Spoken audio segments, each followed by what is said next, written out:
오늘 본문 히브리서 12장 1절로 14절까지를 저와 여러분이 같이 한 목소리로 함께 봉독하시겠습니다. 이러므로 우리에게 구름같이 둘러싼 허다한 증인들이 있으니 모든 무거운 것과 얽매이기 쉬운 죄를 벗어버리고 인내로써 우리 앞에 당한 경주를 하며 믿음의 주요 또 온전케 하시는 이인 예수를 바라보자. 그는 그 앞에 있는 기쁨을 위하여 십자가를 참으사 부끄러움을 개의치 아니하시더니 하나님 보좌 우편에 앉으셨느니라.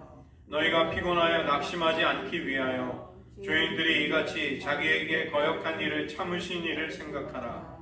너희가 죄와 싸우되 아직 피 흘리기까지는 대항하지 아니하고 또 아들들에게 권하는 것 같이 너희에게 권면하신 말씀도 잊었도다. 일러스되 내 아들아 주의 징계하심을 경히 여기지 말며 그에게 꾸지람을 받을 때 낙심하지 말라. 주께서 그 사랑하시는 자를 징계하시고 그가 받아들이시는 아들마다 채찍질 하심이라 하였으니 너희가 참음은 징계를 받기 위함이라. 하나님이 아들과 같이 너희를 대우하시나니 어찌 아버지가 징계하지 않는 아들이 있으리요. 징계는 다 받는 것이거늘 너희에게 없으면 사생자요 친아들이 아니니라.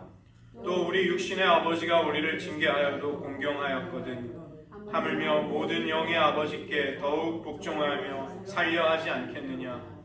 그들은 잠시 자기의 뜻대로 우리를 징계하였거니와 오직 하나님은 우리의 유익을 위하여 그의 거룩하심에 참여하게 하시느니라. 무릇 징계가 당시에는 즐거워 보이지 않고 슬퍼 보이나 후에 그로 말미암아 연단받은 자들은 의와 평강의 열매를 맺느니라.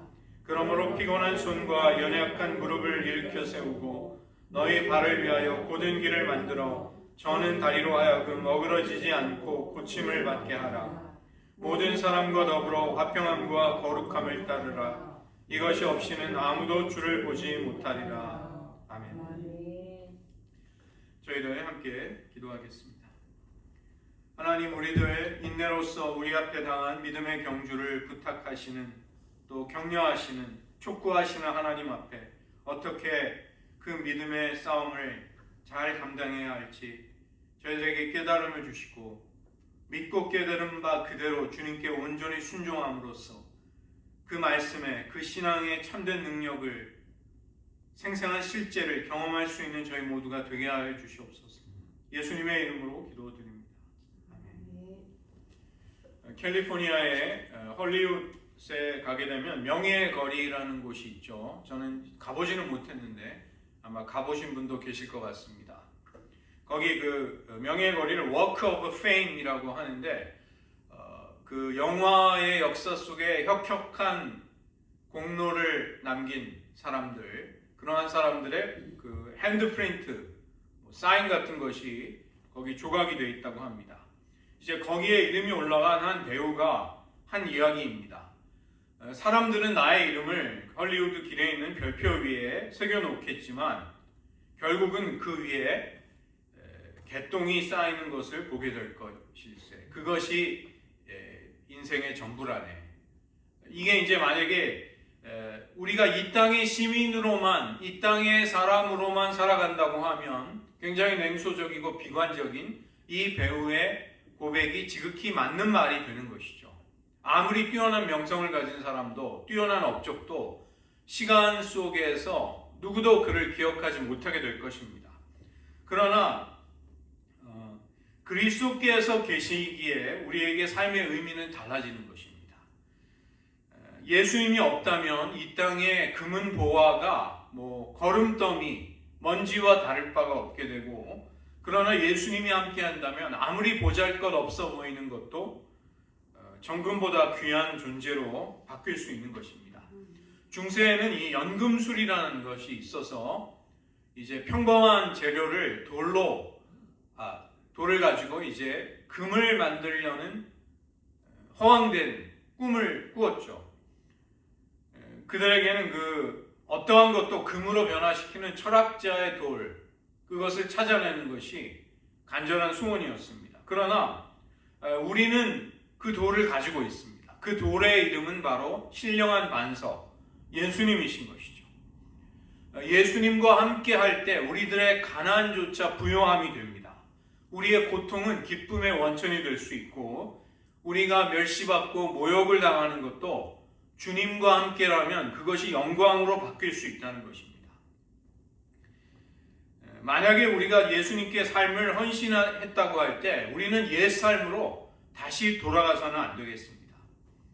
우리를 그분으로부터 멀어지게 하는 것은 어떠한 것도 진리가 될 수 없고 또 영원한 것이 될 수 없음을 우리는 붙들어야 하는 것이죠.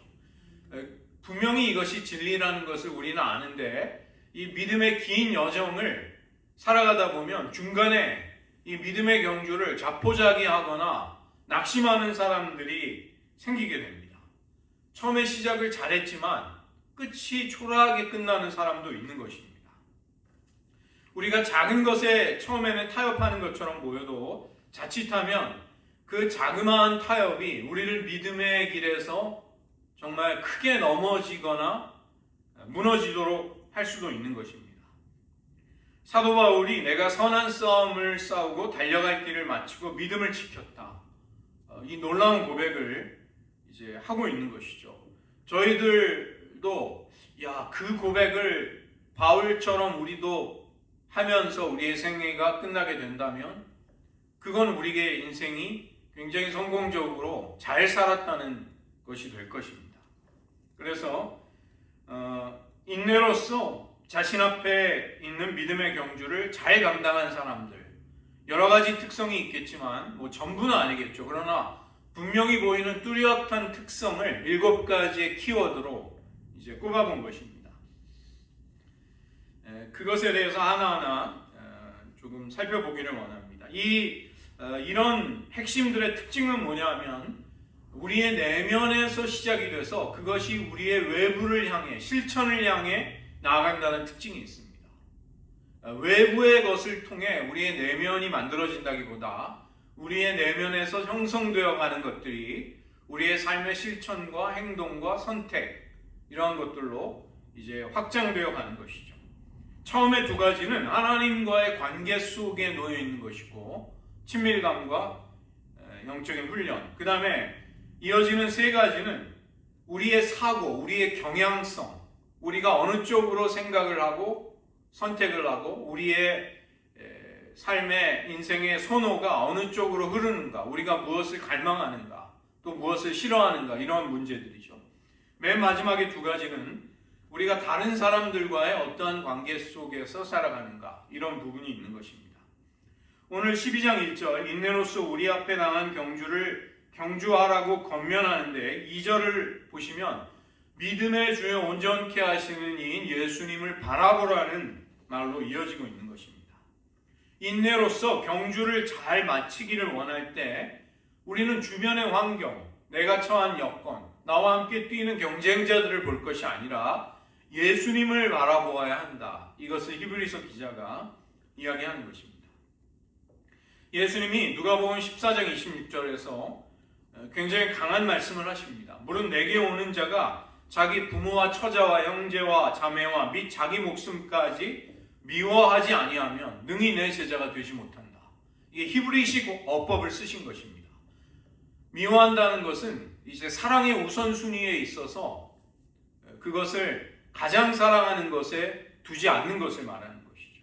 우리가 이 가장 사랑하는 대상이 예수님이 되어야 하고 그 때문에 다른 모든 것들은 상대적인 것이 될 수 있다는 것입니다. 그것을 이제 미워한다는 말로 히브리식으로 표현한 것이죠. 우리가 아직 보지 못하는 예수님을 말할 수 없는 영광스러움으로 기뻐한다. 베드로가 그 고백을 베드로전서 1장 8절에서 하고 있는 것입니다. 어떻게 보지 못하는 예수님을 말할 수 없는 영광스러운 기쁨으로 즐거워할 수 있는가? 우리를 부르심이 그리스도를 알아가는 지식의 은혜에 있어서 성장하는 것이고 우리가 그 은혜를 받고 다른 이들에게 그리스도가 어떠한 분이신지를 알리는 것. 예수전도단의 그 슬로건이 굉장히 좋은 슬로건입니다. Know him and make him known. 그리스도를 알고 그리스도를 다른 사람에게 알려라. 다른 이들이 그리스도를 알도록 만들어라. Know him and make him known. 굉장히 좋은 표어죠. 우리의 소유, 우리의 지위, 우리의 어떤 것도 예수님보다 높아진다면 이 위대한 부르심을 우리는 감당할 수 없게 됩니다. 우리는 훨씬 값어치 없는 것에, 세상의 값싼 것에, 허무함에 우리 자신을 팔아넘기는 어리석은 삶이 되는 것이죠. 그 때문에 우리의 인생의 방향을 점검하는 결정적인 질문이 있습니다. 예수님을 알고 싶은 욕망이 다른 모든 갈망보다 더 큰가, 더 간절한가, 더 뜨거운가, 또 그 갈망이, 예수님을 향한 갈망이 내 안에서 어떻게 움직이고 있는가, 이걸 물어보아야 하는 것입니다. 믿음의 경주를 잘 감당한 사람들의 특징은 단지 죄를 짓지 않으려고, 죄를 피하려고 한 것이 아니라 예수님을 사랑하려고 하는데 인생의 삶의 초점을 두었던 것이죠. 예수님을 사랑할수록 우리는 우리의 정체성, 우리의 자신감, 우리의 삶의 의미를, 기쁨을 그분 안에서 발견할 수 있게 됩니다. 그래서 유실론자와 무실론자, 거기에만 간격이 있는 것이 아니라 진리이신 하나님을 사랑하고 추구하는가 아닌가의 결정적인 영원한 분리의 벽이 거기에서 세워지는 것입니다. 요한복음 1장 38절을 보면 베드로의 형제 안드레와 또 다른 제자를 만나게 되신 예수님이 그들에게 하신 질문이 나옵니다. 무엇을 구하느냐? 너희가 무엇을 찾느냐? 우리에게 어떠한 갈망이 있는가? 이것이 우리의 영원한 운명을 결정하는 것이 될 것입니다. 두 번째는 이 훈련에 대한 성실함인데, 우리는 다른 무엇 때문이 아니라 주님과의 사랑의 관계를, 그 친밀함을, 인티머시를 만들기 위해서 훈련을 하려고 하는 것입니다. 문제는 우리가 좋은 관계 속에서 뜨거운 열정으로 이 관계를, 훈련을 시작한다 할지라도 시간과 함께 우리의 열정은 식어지고 우리는 타락하고 부패하고 연약해지는 쪽으로 우리는 가게 되어 있는 것이죠. 물리학의 법칙 중에 제2연력학 법칙, 그것이 엔트로피가 증가한다는 법칙입니다. 무질서도, 세상의 모든 것들은 외부로부터 에너지가 공급이 되지 않는 이상 무질서가 증가하는 쪽으로, 쇠퇴하는 쪽으로, 안 좋아지는 쪽으로 모든 것이 흘러가게 되어 있습니다. 우리의 신앙이 처음에 얼마나 뜨거운 첫사랑으로, 성령 체험으로, 기적적인 은혜의 사건으로, 하나님과의 뜨거움으로 시작이 되더라도 시간과 함께 그것은 반드시 약해지고 쇠퇴해지게 되어 있는 것이죠. 여러 가지 영성훈련들, 고독과 침묵, 저널링, 묵상, 자비, 교제, 복종, 단순한 삶, 종의 도, 예배와 축제, 섬김, 예수님을 증거하는 것, 이런 여러 가지 훈련은 우리를 어떻게 해서든 우리의 성품과 우리의 삶을 주님과의 관계 속에 두기 위한 그런 의도로 이루어지는 것입니다. 그런데 문제는 한결같이 이상적으로 충만하게 이것이 잘 되지 않는다는 것입니다. 그래서 우리는 우리에게 가장 필요하고 절실한 훈련을 하고자 하는 열망이 있어야 합니다. 어떤 이에게는 별로 중요하지 않은 훈련이 또 다른 사람에게는 결정적이고 중요할 수 있습니다. 내가 약한 부분이 다른 사람에게는 강점이 될 수도 있고 반대도 될 수 있는 것이죠. 그래서 우리는 지금 내 시점에서, 내 맥락 속에서, 내 인생의 계절 속에서 어떤 훈련이 주님 앞에 나를 가까이 하는가, 이것을 잘 가늠해 보시고 그런 훈련 속에 나를 두실 필요가 있습니다. 세 번째는 삶의 고난과 절망에 대한 성숙한 이해를 필요로 한다는 것입니다. 즉 성경이 우리에게 가져다주는, 말씀이 열어주는 영적인 시야와 관점이 우리에게는 꼭 필요한 것이죠. 그때 우리는 하나님께 집중을 하게 됩니다. 제가 C.S. 루이스의 고통의 문제라는 책을 조금 인용해가지고 이제 올려드렸는데 한번 읽어보세요. 그 책을 읽으시는 게 제일 좋은데 저희가 좀 같이 읽으면 좋긴 좋은데 책이 조금 이 사람 영국 사람 특유의 비비 꼬인 어법으로 만들어서 이게 잘 읽으면 굉장히 좋은 책인데 조금 읽으시기는 어려울 수도 있습니다. 근데 좋은 책입니다. 하나님이 우리에게 고통을 주시는 데에는 굉장히 그분의 지혜와 의도가 있다는 것입니다. 우리는 고통을 받으면서 하나님만 전적으로 의지하지 않으면 안 되는구나. 그것만이 내 살 길이구나. 이것을 이제 좀 실감 있게 받아들일 수 있게 됩니다. 우리가 삶의 인생의 중반기쯤 가게 되면 보통 평균적으로 30대 후반, 40대쯤 가게 되면 우리의 능력은 한계가 있다는 것을 느끼는데 우리에게 여러 가지 책임은 많아지는 인생의 시기를 맞이하는 것이죠. 우리에게도 죽음이 온다는 것을, 운명을 받아들이게 됩니다. 사랑하는 이들이, 부모님이 우리의 곁을 떠나가는 경우도 있는 것이죠. 좀 빨리, 조금 늦게, 그렇지만 모든 사람은 그걸 이제 받아들이게 됩니다. 우리에게 여러 가지 고난 속에서 하나님의 성품과 약속을 신뢰하는 법을 우리는 배우게 되는 것이죠. 그래서 하나님의 목적과 방법에 대한 완전한 이해가 없을지라도 하나님을 신뢰해야 되겠다. 우리는 고난 속에서 그거를 깨우치게 됩니다. 하나님은 절대적으로 신뢰하고 의지해야 할 유일한 분이시다. 그래서 우리는 고난 속에서 삶을 커다란 그림으로 보게 되는 것입니다. 저희들 패러다임 명성할 때 로마서 8장 18절 현재의 고난은 장차 우리에게 나타날 영광과 좋게 비교할 수 없도다.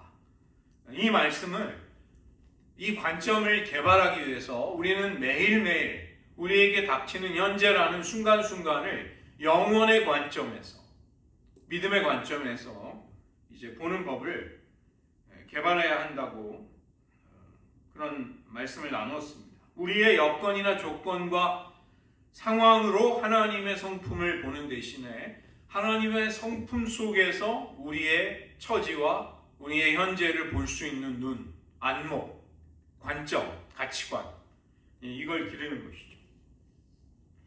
하나님은 우리에게 무관심하기 때문이 아니라, 우리를 덜 사랑하시기 때문이 아니라 intolerable, 우리가 때로는 정말 견딜 수 없을 정도로 우리를 집요하게 너무 사랑하시기 때문에 고난을 주시기도 하는 것입니다. 그래서 이게 우리를 굉장히 당혹스럽게 힘들게 하는 것이죠. 보네포 목사님은 하나님께로부터 피하여 하나님께로, 인간이 하나님께로부터 피하려고 하는데 결국은 하나님께로 더 가까이 가게 된다는 것입니다.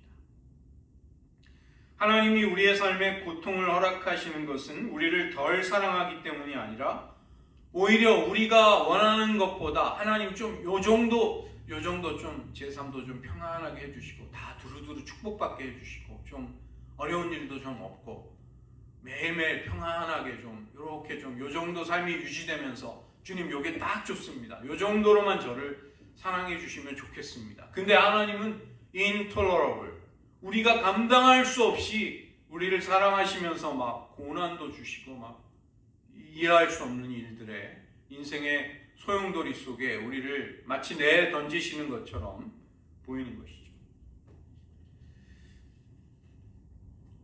우리의 삶의 경험, 고난의 소용돌이 속에서 우리는 성경적인 관점을 개발할 수 있게 되고, 우리에게 허락된 인생은 이 땅 위에서 덧없는 것들을 더 많이 움켜쥐기 위한 것이 아니라 영원을 준비하는 시간이구나.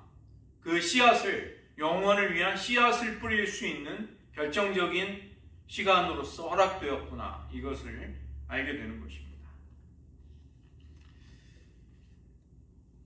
네 번째는 배우고자 하는 태도이죠. 독선과 자기 도취, 자기에게 빠져 있는 것, 내 의견이 절대로 옳다고 하는 식의 태도, 이것은 우리를 자신의 한계 속에 안주하거나 퇴보하도록 만듭니다. 당연히 영적인 성장에서 이것은 굉장히 치명적인 독소가 됩니다.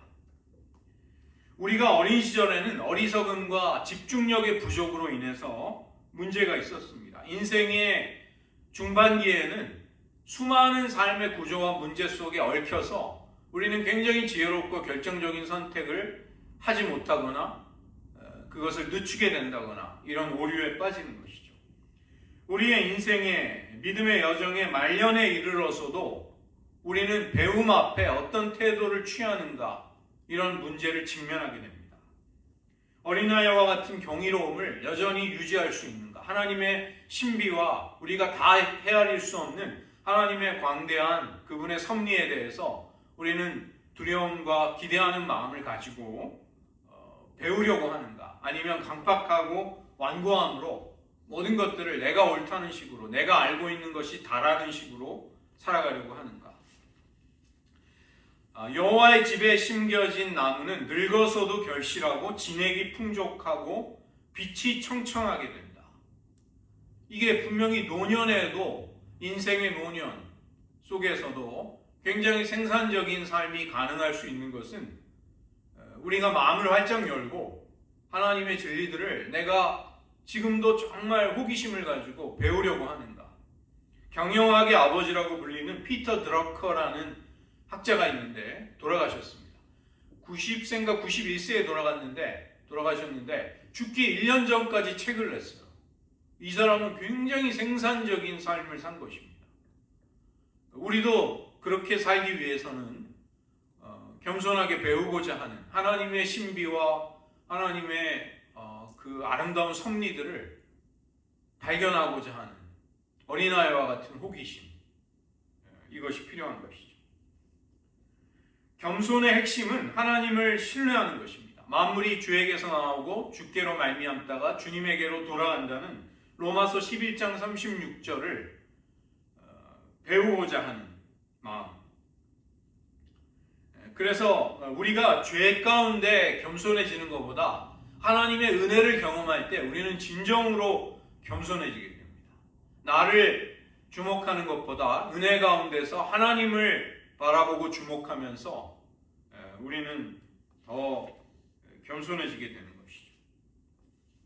우리를 위로하는 은혜가 올 때만이 아니라 하나님이 우리를 겸손하게 만들기 위해서 은혜를 주실 때, 우리를 높이고 명예롭게 하는 하나님의 빛이 우리를 비출 때뿐만이 아니라 우리의 자기 만족, 우리가 내가 스스로 인생을 적당히 꾸려나갈 수 있다는 안일한 생각을 하나님이 불태워버리기 위해 주시는 그런 빛이 우리를 낱낱이 서치라이트처럼 비출 때 우리는 그때도 하나님의 행하심이 옳습니다. 제가 하나님의 손에 나를 맡겨드리겠습니다. 이렇게 할 것을 요구하는 것입니다. 우리가 순종한다는 것은 아직 보이지 않고 경험해보지 못한 세계 속으로 뛰어들라는 하나님의 부르심에 응답하는 것이기 때문에 위험을 감수해야 순종할 수 있는 것입니다. 그래서 우리는 세상의 불확실함이 아니라 하나님의 성품과 약속을 어떠한 가운데서도 점점 신뢰하는 사람으로 그렇게 믿음의 여정이 계속되어 가는 것이죠. 다섯 번째는 우리를 부르신 하나님의 목적에 대한 분명한 인식. 이것이 있을 때 우리의 삶은 초점을 가질 수가 있게 됩니다. 단지 우리가 무슨 일을 하는가, 우리의 직업, 이것을 넘어서서 우리의 삶이 끝날 때까지 하나님이 나를 무엇을 위해 부르시고 구원해 주셨는가, 나를 향해 베푸시는 하나님의 은혜와 사랑에 어떤 의도와 계획이 있는가, 이거를 이제 발견해 나가는 것이죠. 제가 이제 아브라함의 생애를 통해서 그러한 것을 찾아나가는 영성훈련 방법이 있거든요. 그 프로그램이 저희 교회에서도 올해나 내년쯤에 한번 그거를 해보려고 합니다. 한 10주인가 이렇게 걸리는데, 하나님이 우리를 어떠한 사람으로 부르셨는지에 대해서 우리가 하나님을 절대적으로 신뢰하면서 그것을 발견해 나갈 때 우리의 무지와 우리의 어리석은 생각들은 극복이 될 수 있는 것입니다. 우리가 행할 만한 어떤 가치가 있는 것을 내가 이루어내기 때문에 내 인생은 완성으로 나아간다. 그게 아니라는 것이죠. 아무리 진실되거나 아름답고 좋아 보이는 것도 이게 완전할 수가 없습니다. 아무리 우리가 굉장히 덕스러운 신앙의 아름다운 것들을 성취한 것처럼 보여도 우리는 그것이 불완전하다는 것을 경험하게 되는 것이죠. 결국은 하나님의 손길로, 하나님의 사랑으로 우리는 구원받게 되는 것입니다. 그래서 우리가 심지어 절망하는 사건조차, 좌절하는 것조차 영원한 본향을 향한 우리 안에 동경, 사모하는 마음을 키우기 위해서 그것이 허락된다는 것을 우리는 긍정하게 되는 것이죠. 여섯 번째는 지혜가 풍성하고 또 나보다 성숙한 사람들과의 관계 속에 나를 지속적으로 두는 것, 이것이 중요하죠. 영적인 우정이 영적인 인도를 받고 영적인 멘토링이 영적인 지도, 스피리추얼 디렉션으로 가는 것, 우리의 영혼을 돌보시는 이 개인적인 돌봄에 대한 관심이 이제 우리 시대 속에 이제 많이 재발견이 되고 있는 것입니다. 그러한 관계들은 우리의 부르심을 따라 믿음의 경주를 계속 감당하는 데 있어서 이제 소중한, 우리를 격려하고 우리를 지지해주는 자원이 되는 것이죠. 마지막으로 다른 사람들의 삶에 우리가 하나님이 기회를 주시는 대로 섬김과 봉사를 실천해 나가는 것, 하나님의 일을 크든 적든 감당해 나가는 것, 이것이 또 우리를 살리는 것입니다. 사도 바울이 교회 장로들에게, 지도자들에게 편지를 쓰면서 그 일을 계속함으로 너의 영혼을 구원할 것이다. 네가 하나님의 양무리를 열심히 쳐라. 그것이 너를 구원하는 길이 될 것이다. 그렇게 이야기를 하는 것이죠. 예수님이 우리를 위해 생명을 내어놓으셨습니다. 그래서 우리가 그 은혜를 입고 주님을 예배하는 자로 이제 살 수 있게 된 것이죠. 그리고 그것은 다시 한번 다른 이들의 덕을 세우고 다른 이들을 그리스도 안에서 온전케 하는 일에 또 사용이 됨으로써 이제 하나님의 선하신 뜻이 이루어지는 것입니다. 다른 사람들의 유익을 위해서 지속적인 섬김, 전도와 봉사를 하는 것, 이것은 믿음의 경주를 잘 감당하는 사람들의 공통적인 특징입니다. 신실한 사람들, 어떻게 저렇게 믿음의 에너지를, 하나님을 향한 사랑을 잘 유지할까? 그런 비밀 가운데는 반드시 이런 부분이 있는 것입니다. 하나님이 주신 은혜를 우리가 다른 이들을 위해 또 투자함으로써 하나님께로부터 받은 은혜를 헛되이 하지 않는 삶을 살 수 있게 되는 것이죠. 그렇다면 장애물은 무엇이 될까? 믿음의 여정의 장애물은 이 7가지의 키워드를 반대로 생각하면, 역으로 생각하면 무엇이 장애가 되는지를 우리는 알 수 있게 됩니다. 가장 중요한 특징은 첫 번째 특징, 예수님과의 친밀함. 이것이 삶의 모든 영역에 영향을 미치는 가장 중요한 문제가 돼요. 예수님과 맺는 관계가 쇠퇴하고 쪼그라들고 약해지게 되면 삶의 모든 다른 영역들이 약해지게 됩니다. 그 때문에 우리를 성찰하는 데 있어서 중요한 질문이 있습니다. 무엇이 우리를 그리스도 안에 거하게 하는 것을 막는가? 어떤 것이 자꾸만 방해하는가? 주님의 사랑 안에, 언약 안에, 주님의 임재 앞에 나는 거하고 싶고 머물고 싶고 계속 살아가고 싶은데 그것을 방해하는 것이 무엇인가? 이것을 시시때때로 질문해 보셔야 합니다. 하루를 성찰하실 때 내가 어느 순간에 하나님께로부터 내 마음이 멀어졌다. 그 무엇이 그렇게 만들었지? 이런 걸 민감하게 느끼실 수 있어야 하는 것이죠. 교만이라든가 독선 같은 영적인 죄, 그것만이 아니라 자기중심적인 야망, 그 다음에 배우기를 싫어하는 마음, 비교의식, 질투, 권위에 대한 불순종, 고통이나 상처를 방어기제로 가리면서 진실과 직면하지 않으려는 태도, 그 다음에 하나님이 주시는 여러 가지 고통이나 상실이나 고난에 대해서 하나님을 원망한다든가 분노하는 태도, 뭐 다양한 이유들이 있을 것입니다. 그 성한 눈과 청결한 마음을 잃어버리게 되면 내면이 무너지게 됩니다. 그러면 도덕적이거나 윤리적인 실패와 타락이 오는 것은 거기에 당연히 뒤따르는 부산물이 되는 것이죠. 세 번째는 하나님의 주도하심에 대해 우리의 삶을 이끌어 가시는 하나님의 주권에 대해 우리는 어떤 반응을 해야 하는가. 우리가 사실은 신앙생활을 여러분 평생 해오셨기 때문에 아마 다 공감하실 것입니다. 우리가 굉장히 무언가를 성공하고 성취해내는 것을 통해서보다 사실은 좌절과 실패가 우리에게 정말 소중한 것들을, 깊은 것들을 가르쳐 주었다는 간증들이 우리들에게는, 그런 깨달음들이 우리에게는 있는 것이죠. 우리의 참된 존재에 대해서 우리를 눈을 뜨도록 만들어 주었던 것, 그것은 우리가 많은 경우 고통을 통과하고 있을 때였습니다. 고난의 소용돌이 한복판에서 우리는 주님과의 깊은 만남, 교제, 사귐이 가능하다는 것을 알게 되는 것이죠. 만약에 우리가 단 5분만이라도 천국을 갔다 올 수 있다면 어떤 일이 벌어질까요? 이전과는 결코 같은 삶은 되지 않을 것입니다. 이 땅에 굉장히 소중한 것들이 천국에 가보니까 어라 아무것도 아니었네. 그 다음에 내가 여기서 말할 수 없이 무시하고 소홀하게 여기던 것들이 야 그게 진짜 중요한 거였다.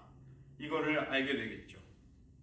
그런데 문제는 우리는 거기에 버금가는 그 성경적인 진리와 가르침을 이미 받은 사람들입니다.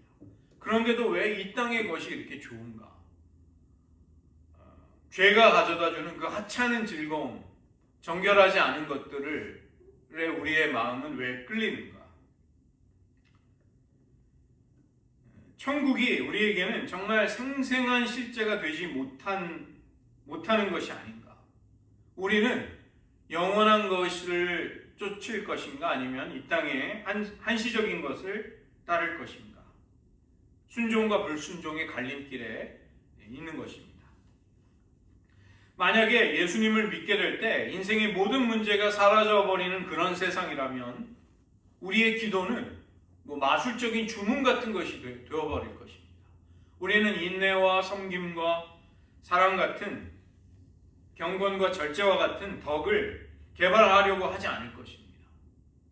모든 것이 그냥 고난으로부터 피해서 모든 소원이 다 이루어지는 삶, 편안하고 번영만이 계속되는 삶. 그러나 사실은 예수님은 우리에게 영적인 전쟁의 치열함 속에서 제자도의 길을 가게 된다고 말씀하시는 것이죠. 무릇 그리스도 예수 안에서 경건하게 살고자 하는 자는 핍박을 받으리라. 사도 바울이 디모데후서 3장 12절에서 한 말씀이고, 소아시아에 그 전도했던 선교 여행을 통해서 만들어진 수많은 교회들에게 믿음에 거하라고 하면서 사도 바울이 사도행전 14장 22절에서도 우리가 하나님 나라에 들어가려면 많은 환난을 겪어야 할 것이다. 그 이야기를 합니다. 예수님도 너희가 세상에서 환난을 면하게 될 것이다 이렇게 말씀하시지 않고, 세상에서는 너희가 환난을 당하나 담대하라, 내가 세상을 이겼다. 그 동일한 믿음을 너희들에게 주겠다고 말씀하시는 것이죠. 갈등과 고통의 시간을 통과할 때 하나님을 원망하고 잘못된 태도를 취하는 것은 쉬운 일입니다. 그러나 그럴 때 감사할 수 있는 것은 쉬운 일이 아니죠. 그러나 우리는 그러한 어려운 때에 우리가 거역하고 불순종했음을 깨달으면서 하나님의 선하심과 지혜를 신뢰하는 법을 배우게 됩니다. 그래서 하나님이 주도하신다는 것이 무엇일까요? 너희가 나를 택한 것이 아니요 내가 너희를 택하여 세웠나니 이는 너희로 가서 과실을 맺게 하고 또 너희 과실이 항상 있게 하려고 한다. 요한복음 15장 16절에서 하신 말씀입니다. 하나님의 은혜는 언제나 우리들의 반응보다 앞서 있습니다. 하나님의 은혜가 우리를 주도하고 계십니다. 그래서 우리가 하나님을 찾는다는 것은 그분이 우리 안에서 역사하셔서 하나님을 갈망하도록 만드셨기 때문에 우리가 하나님을 찾을 수 있는 것입니다. 우리가 하나님을 사랑할 수 있는 것은 그가 먼저 우리를 사랑하셨습니다. 요한일서 4장에서 말씀하는 것이죠. 우리가 기도하는 것, 우리에게서 정말 간절하고 진실된 기도가 터져 나오는 것, 그것은 그분이 우리로 하여금 기도할 수밖에 없도록 우리를 기도의 자리로 이끄셨기 때문이라고 우리는 깨달을 수 있는 것입니다. 그런데 그러한 하나님의 이끄심에 우리는 올바로 응답을 할 수도 있고 그것을 무시할 수도 있는 선택의 자리에 놓여 있습니다. 우리가 하나님께 지속적으로 인격적인 마음을 다한 반응을 하지 않는다면 그 관계는 아주 가벼워지거나 마치 관계가 없는 것처럼 될 것입니다. 누가 나에게 인사하는데 그걸 싹 무시하면 그 사람은 나에게 다시 인사하기가 어려운 것이죠. 제가 이제 쓰레기 치울 때 노숙자들이 막 어떤 친절한 노숙자들은 저한테 막 인사하고 막 한국말을 몇 마디 배운 한국말로 막 말을 걸고 막 이래요. 그럼 저는 정말 솔직히 그 사람들하고 얘기하기 싫습니다. 근데 그냥 또 그 사람이 뭐 교회 창문에 뭐 돌이라도 던질까봐 이렇게 적당히 해주는데 우리가 할 수 있는 제일 중요한 반응은 복음이 우리에게 약속하는 그 소망과 새로운 삶에 대해서 어떻게 응답하느냐에 문제가 있는 것이죠. 우리가 예수님께 나아가서 마음을 활짝 열고 주님 정말로 이 복음이 저를 위한 것이었군요. 이것을 기뻐하면서 받아들이는 것. 그것이 개인적으로 영접하는 것이 그 선물을 취하는 길이 될 것입니다. 그것을 굉장히 뜨뜻미지근하게 유야무야 그냥 관심 없는 태도로 대해서는 안 되는 것이죠. 1938년에 북대서양에서 폭풍우가 일어났을 때 독일 상선 한 척이 침몰했습니다. 그때 한 선원이 방수가 되고 물에 뜨는 침대 매트리스를 붙잡고 바다 위에 표면에 떠 있었습니다. 그때 남쪽에서 영국의 경비정 한 척이 와서 그 독일 선원이 이제 허우적거리는 곳에다가 도난 모양의 구명정을 던져준 것이죠. 근데 그 독일 선원이 그 구명정에 써 있는 영국 국기 유니언 잭을 본 다음에 우리의 원수 적대국이 던져준 거 이거 난 싫다 그래가지고 그 구명정으로 옮겨 타지 않은 것입니다. 그래서 그가 타고 있던 침대 매트리스는 파도 속으로 가라앉았다고 합니다. 여러분 이 이야기가 정말 어처구니 없는 이야기죠. 근데 복음에 대해서 사람들이 하는 반응이 똑같은 일이 이렇게 일어납니다. 우리를 죽음에서 구원하실 수 있는 예수님의 사랑이 유일한 우리가 살 수 있는 길인데 사람들은 원수된 하나님께 등을 돌리고 그 복음의 빛을 거절하는 것입니다. 그리고 어둠 속으로 사라지는 것이죠. 고집스럽게 하나님의 제안과 사랑의 손길을 거절해버리는 것. 수많은 사람들이 하는 일입니다. 우리가 예수님께 나왔다면 그 하나님의 섬세하신 인도에 매일 매순간 반응하고자 하는 것. 주님, 오늘은 또 어떻게 오늘 하루를 저를 인도하시겠습니까? 주님, 이 문제, 이 어렵고 당혹스러운 문제에 대해서 하나님 무엇을 원하십니까? 뜻하지 않은 이 행복과 기쁨을 하나님 왜 저에게 허락해 주셨는지요? 수많은 것들에 우리는 시시각각 응답하는 것으로서 주님과 동행하고 교제할 수 있는 것입니다. 꽉 쥔 주먹을 펴지 않은 채로는 선물을 받을 수가 없는 것이죠. 그래서 우리는 성령을 회방하고 성령의 불길을 소멸하는 죄를 버리고 그런 성령님의 역사를 방해하는 것을 내 삶에 자꾸만 어디에서 허용하고 있는가? 하나님 그걸 알려주십시오. 제가 그러한 죄들을 버리겠습니다. 이것을 간구할 필요가 있습니다. 기생 라합이 히브리서 11장의 믿음의 선진 속에 당당히 이름을 올리는 것은 그녀가 많은 것을 알았기 때문이 아니죠. 알고 있는 바를 삶에 그대로 적용할 수 있었기 때문에.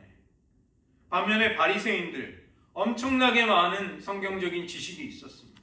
그런데 주님을 대적하는 자들이 되는 것이죠.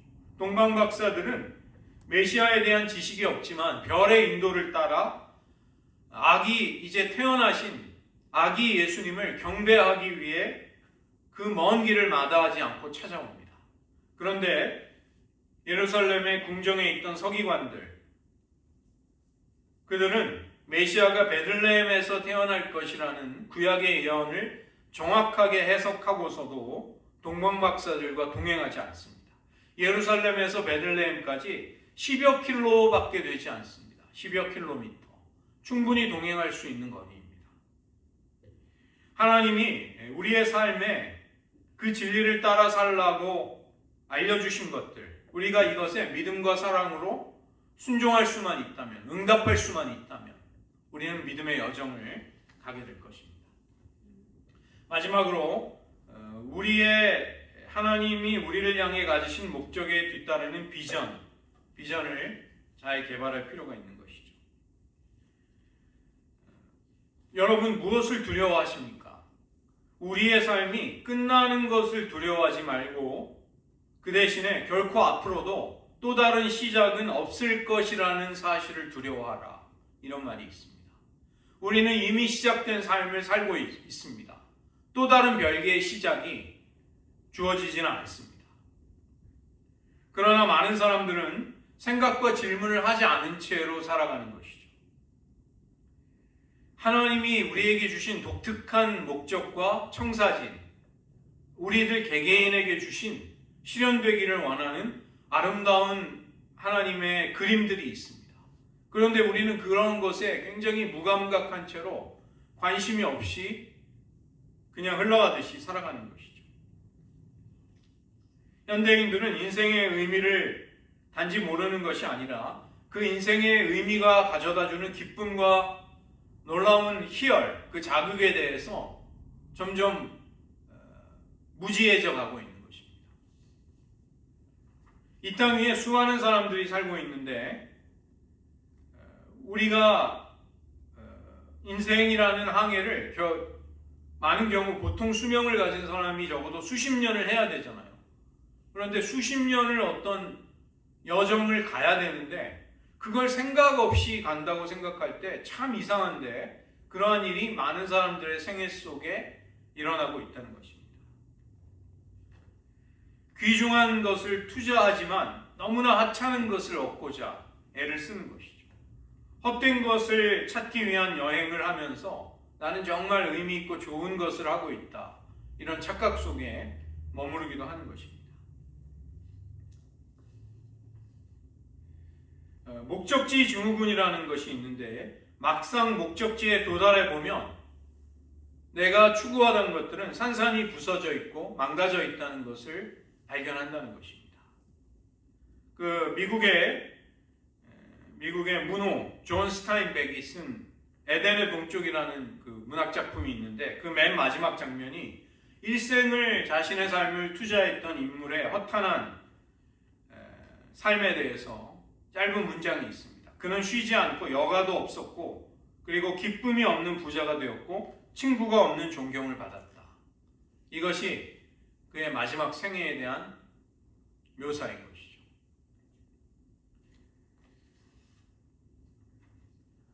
여러분 하루 이틀 여행을 간다고 하면 굉장히 캐주얼하게 이렇게 즉흥적인 기분에 따라 여행지를 갈 곳을 결정하실 것입니다. 그런데 만약에 한 일주일, 2주일을 여행한다고 하시면서 여러분 그냥 떠나실 수 있는 배짱 좋은 분이 계실까요? 별로 없으실 것 같습니다. 제 아내는 여행이 한번 계획이 되면 몇 달 전부터 엑셀을 만듭니다. 시간 단위로 어디 가고 뭐 하는지를 그걸 만들어요.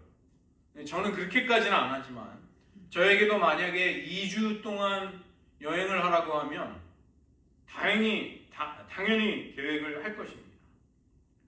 그런데 우리는 왜 삶의 여정에 대해서 어떤 생각을 하지 않을까요? 우리가 이 땅에 머무는 시간이 다할 때 내가 뒤를 돌아볼 때 무엇을 보기 원하는가? 한번 질문해 보실 필요가 있습니다. 우리의 뒤에 무엇을 남길까가 중요한 것은 아닙니다. 우리는 필연적으로 아무것도 챙기지 못한 채 떠나게 되어 있습니다.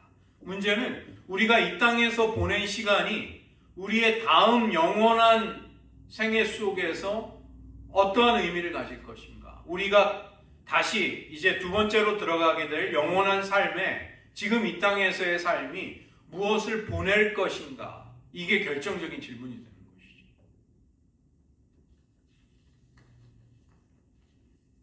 이 땅에서의 사명과 목적은 우리들에게 새로운 정체성을 영혼의 세계 속에 허락해 줄 것입니다. 남들과 비교해서 삶의 목적을 추구하는 대신에 하나님이 나에게 뭘 원하실까? 그걸 찾을 필요가 있는 것이죠.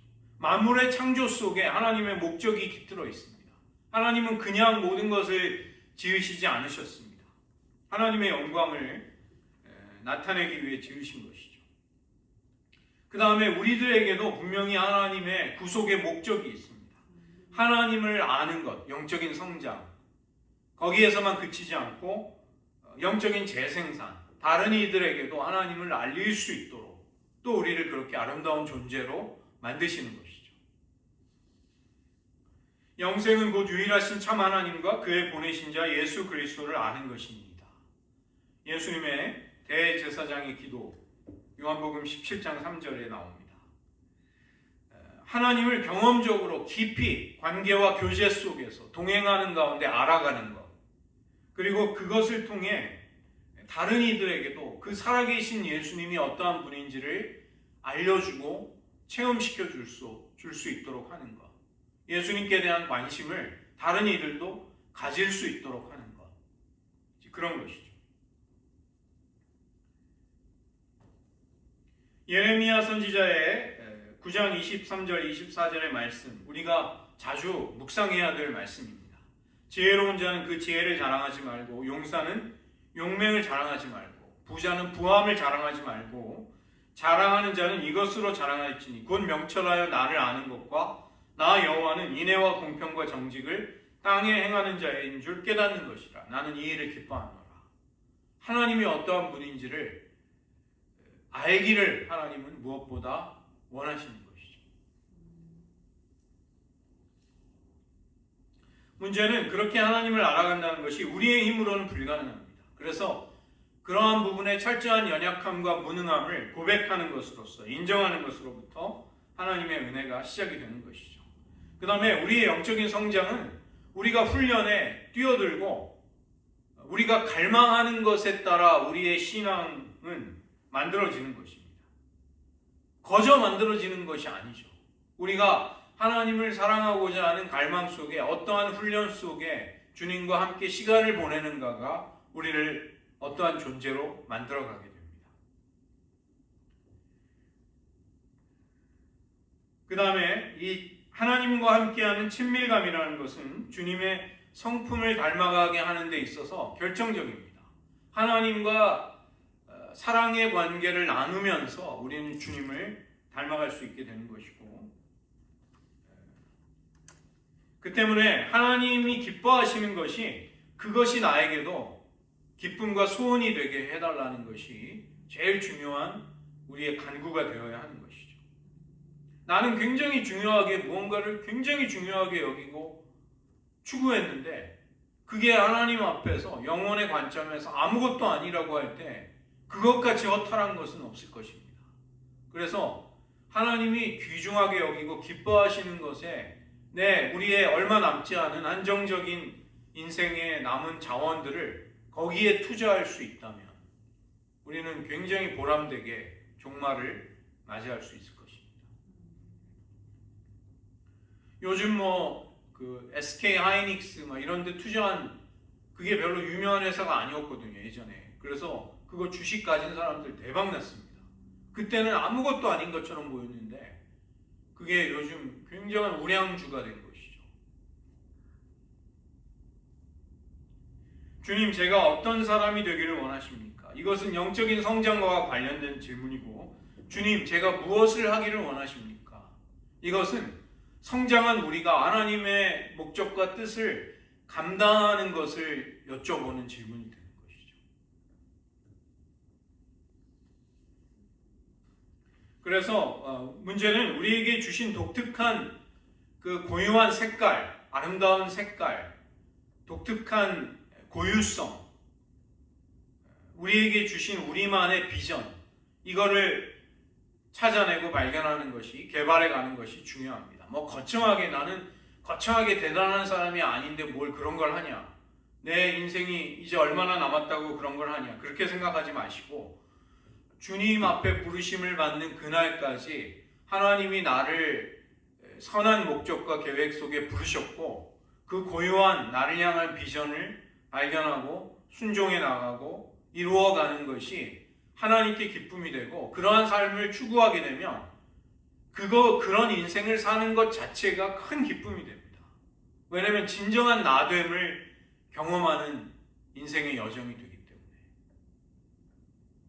하나님이 나에게 무엇을 은사로 주셨는가, 나의 삶을 어떤 맥락 속에, 어떤 환경 속에, 누구와의 더불어 살아가는 삶 속에 두셨는가, 이러한 것들을 잘 생각해 보시고 기도하고 성찰하면서 그걸 발견해 나가고 또 순종해 나가는 것, 이것이 우리를 부르심을 발견하는 과정이 될 것입니다.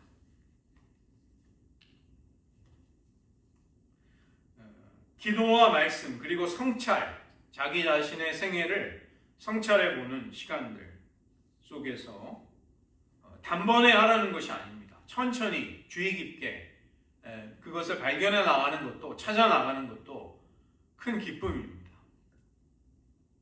인생의 계절에 상관이 없이 하나님은 우리를 부르시고 그 부르심 앞에 우리는 여전히 서 있습니다. 그래서 하나님의 목적, 우리에게 주신 비전이 우리의 인생의 초점이 될 수 있을 때 우리는 귀하게 또 기쁨에 넘치는 삶을 살아가게 될 것입니다. 제사장 아론의 기도가 민수기 6장 24절로 26절에 나옵니다. 여호와께서 복을 주시고 너를 지키시기를 원하고 그 얼굴을 내게 비추사 은혜 베푸시기를 원한다. 우리가 하나님의 얼굴을 앙망하고 바라보는 것, 그리고 그분의 빛이 나의 인생을 어떠한 방향으로 조명해 주고 있는가, 이거를 깊이 발견해 나가고 그 의미들을 더듬어 나가는 것, 이것은 억지로 하는 일이라기보다 기쁨 가운데 하나님과 함께 하는 인생의 신비를 탐구해 가는 과정이 될 것입니다. 이런 은혜가 모두에게 있으시길 원합니다. 저희들 잠시 들은 말씀을 의지하며 잠시 기도하겠습니다. 믿음의 경주를 잘 감당하는 사람들의 특징들 가운데 여러분 자신은 어떠한 사람이 되시는지 한번 평가해 보시기 바랍니다. 내가 혹시 조금 더 주의를 기울여야 할 덕목들이 무엇이 있을까? 가장 첫 번째 특징이자 가장 중요한 것, 예수님과의 친밀함을 나누는 것입니다. 예수님과 사랑의 관계를 가꾸어가는 것이 삶의 모든 영역에 승리하는 결정적인 요소가 되는 것입니다.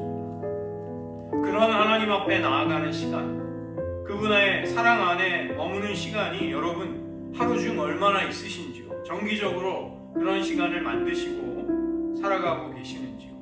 삶의 크고 작은 문제들, 행복과 불행과 고난을 바라보는 여러분의 관점은 과연 성경적입니까? 아니면 그저 환경과 여건에 내 감정에 뒤따르는 것입니까? 여러분 한번 잘 가늠해 보시면서 믿음의 관점을 달라고 간구하시기를 원합니다. 하나님의 주도하심, 하나님은 언제나 우리를 앞서 우리를 이끌고 계십니다. 거기에 건전하게 잘 반응하는 법을 우리는 배우고 있는지요? 알고 있는지요? 하나님이 우리에게 주신 목적과 사명을, 또 거기에 뒤따르는 비전을 개발한다는 것, 그것은 진정한 내가 나로 살게 되는 기쁨의 길이 될 것입니다. 거기에 있어서도 하나님, 이제 제 인생의 의미를 탐구하면서 주님 앞에 살아가는 제 인생의 날들이 영원한 날들 속에서 이제 투자할 수 있는 시간, 영원한 시간 속에서 새로운 정체성을 잘 받을 수 있는 시간이 되게 해달라고 이 시간 잠시 기도하시겠습니다.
하나님 아버지, 우리들 인생이 수고하고 분요하고 애썼지만 정말로 초라하고 아무것도 없는 가치가 낮은 것에 집중했던 뒤늦은 후회와 탄식으로 가득 찬 그러한 인생이 되지 않기를 원합니다. 그러기 위해서 주님이 기뻐하시고 갈망하시고 원하시는 것을, 그것이 무엇인지를 발견하게 도와주시옵소서. 우리의 인생의 날들, 적어도 수십 년의 믿음의 여정을 우리는 마라톤과 같이 달려왔습니다. 그러나 아무 생각 없이 되는 대로 상황 속에 인생을 살아간다면 얼마나 잘못된 접근을 하고 있는지요. 하나님, 저희들 매 순간이, 크고 작은 인생의 순간순간이 주님과 동행하며 주님과 사랑의 교제를 나누는 시간들이 되기를 원합니다. 주님과 함께하는 믿음의 여정 속에서 진정한 우리 자신을, 나의 나다움을 발견할 수 있게 하시고 하나님의 선하신 목적과 그에 뒤따르는 비전을 따라 순종하는 법을 배우게 하셔서 그것이 억지로나 의무감에서가 아니라 주님과 함께 가장 가슴 설레고 기쁨에 넘치는 진정한 나 자신으로 살아갈 수 있는 길이 되게 하여 주시옵소서. 세상의 모든 것들이 불확실하고 단말마적인 쾌락을 쫓아가는 세상 속 그러나 저희들은 영원한 것, 하나님 앞에 인정받을 수 있는 것에 우리들의 남은 인생의 날들을 투자하면서 그런 인생 살아가게 도와주시옵소서. 모든 말씀 예수님의 이름으로 기도드립니다.